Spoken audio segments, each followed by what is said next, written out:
Shalom saudara. Daily Bible Reading kita hari ini diambil dari 2 Raja-Raja 5 ayat 1 sampai 27. Sebuah kisah yang sangat menarik di Perjanjian Lama.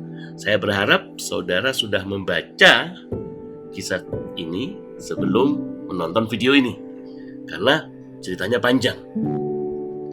Intinya adalah mengenai Panglima Aram, yaitu Naaman, kemudian istrinya, lalu pelayan mereka, seorang anak perempuan Israel yang namanya tidak tertulis di Alkitab tapi perannya sangat luar biasa, kemudian Nabi Elisa dan bujangnya Gehazi.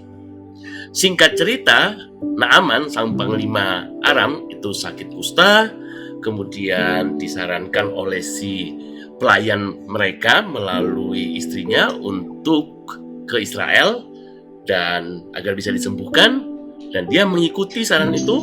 Singkat cerita, Naaman sembuh.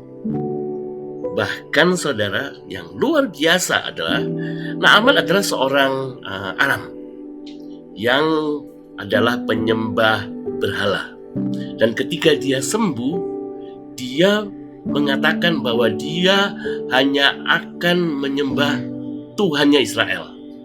Jadi dia mengatakan bahwa sekarang aku tahu bahwa di seluruh bumi tidak ada Allah kecuali di Israel. Dan dia juga mengatakan, saya tidak akan mempersembahkan lagi korban bakaran atau korban sembelihan kepada Allah lain kecuali kepada Tuhan. Dan semua itu bisa terjadi karena seorang gadis yang namanya tidak tercatat di Alkitab memberikan saran kepada tuannya, sang istri dari Naaman. Sarannya adalah, jika tuanku mau ke Israel, maka dia akan disembuhkan. Apa yang bisa kita pelajari dari kisah ini?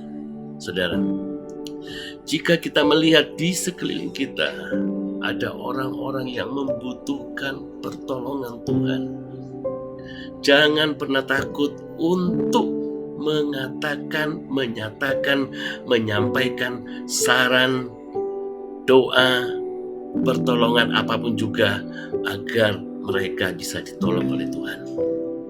Jangan pasif, saudara. Harus proaktif, harus peka. Lihat di sekeliling kita, di sekolah, di rumah tangga, di pekerjaan, di pelayanan, dimanapun juga. Ketika melihat atau mendengar ada yang membutuhkan pertolongan, langsung sampaikan bahwa ada pertolongan di Tuhan Yesus. Mari saudara, mulai sekarang kita hidup lebih peka lagi, pasang mata, pasang telinga, dan ketika mendengar atau mengetahui ada yang membutuhkan pertolongan, arahkan mereka kepada Tuhan kita, Yesus Kristus. Tuhan Yesus memberkati.